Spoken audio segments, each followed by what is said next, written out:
Hi friends, welcome to my cooking YouTube channel. ಬನ್ನಿ, ಇವತ್ತಿನ ರೆಸಿಪಿಯಲ್ಲಿ ಮಲ್ಲಿಗೆ ಹೂವಿನಂಥ ಸಾಫ್ಟ್ ಆದ ಇಡ್ಲಿ ಯಾವ ರೀತಿ ಮಾಡ್ಕೊಳ್ಳೋದು ಅಂತ ನೋಡ್ಕೊಳ್ಳೋಣ. ಬನ್ನಿ ಫ್ರೆಂಡ್ಸ್.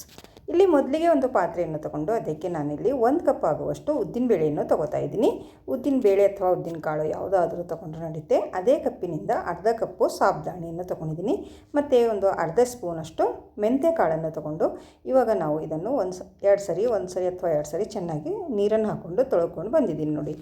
ಇವಾಗ ಇದು ಮುಳುಗುವಷ್ಟು ನಾವು ನೀರನ್ನು ಹಾಕ್ಕೊಂಡು ನಾವು ಇದು ಒಂದು 3 ರಿಂದ 4 ಗಂಟೆ ನೆನೆಸ್ಕೊಳ್ಬೇಕು ನೋಡಿ. ಒಂದು ಡಕ್ಕನವನ್ನು ಮುಚ್ಚಿ ನಾವು 3 ರಿಂದ 4 ಗಂಟೆ ನೆನೆಯೋದಕ್ಕೆ ಬಿಡೋಣ. ಮತ್ತು ನಾನು ಇಲ್ಲಿ ಇನ್ನೊಂದು ಪಾತ್ರೆ ತಗೋತಾ ಇದ್ದೀನಿ. ಈ ಪಾತ್ರೆಗೆ ನಾನಿಲ್ಲಿ ಇಡ್ಲಿ ರವೆಯನ್ನು ಹಾಕ್ಕೊಳ್ತಾ ಇದ್ದೀನಿ ನೋಡಿ.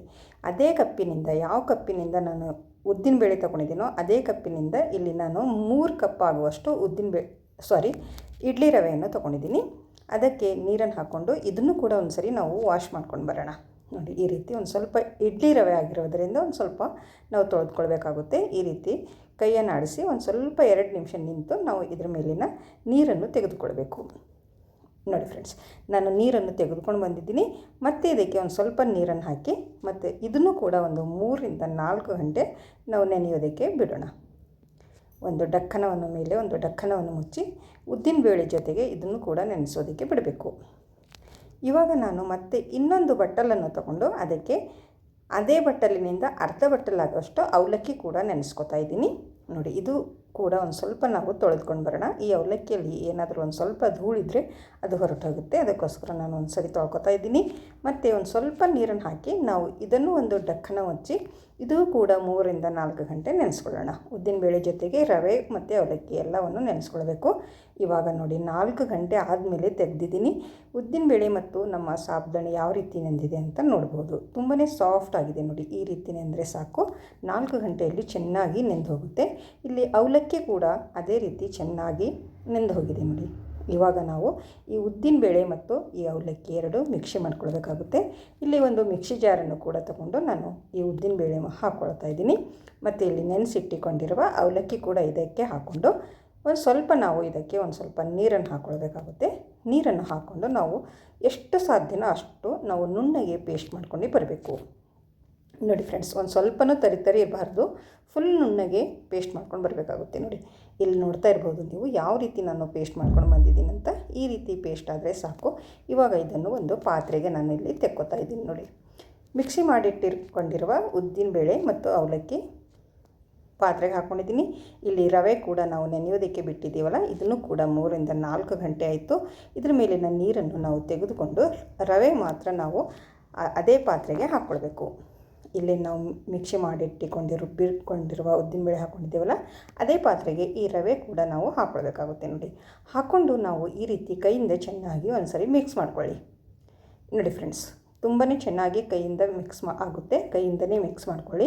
ಈ ರೀತಿ ನಾವು ಒಂದು 2 ರಿಂದ 3 ನಿಮಿಷ ಚೆನ್ನಾಗಿ ಮಿಕ್ಸ್ ಮಾಡ್ಕೊಳ್ಬೇಕು.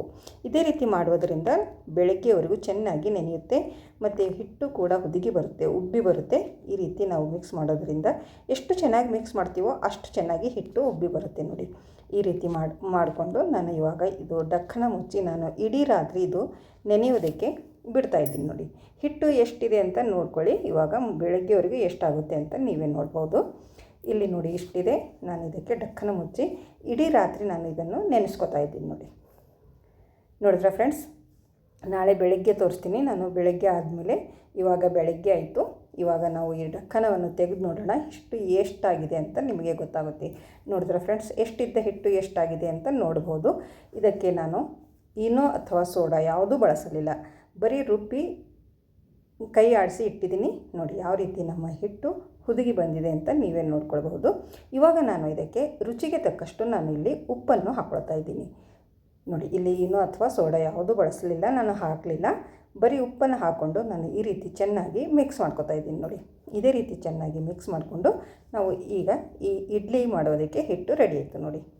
ಇವಾಗ ನಾವು ಇಡ್ಲಿ ಪ್ಲೇಟನ್ನು ತಗೊಂಡು ಅದಕ್ಕೆ ಒಂದು ಸ್ವಲ್ಪ ನಾವು ಎಣ್ಣೆಯನ್ನು ಹಚ್ಕೊಳ್ಬೇಕು. ಈ ರೀತಿ ಎಲ್ಲ ಪ್ಲೇಟಿಗೆ ಇದೇ ರೀತಿ ಎಣ್ಣೆಯನ್ನು ಹಚ್ಕೊಂಡು ಇವಾಗ ನಾವು ಇದಕ್ಕೆ ಇಡ್ಲಿಯನ್ನು ಹಾಕೊಳ್ಳೋಣ.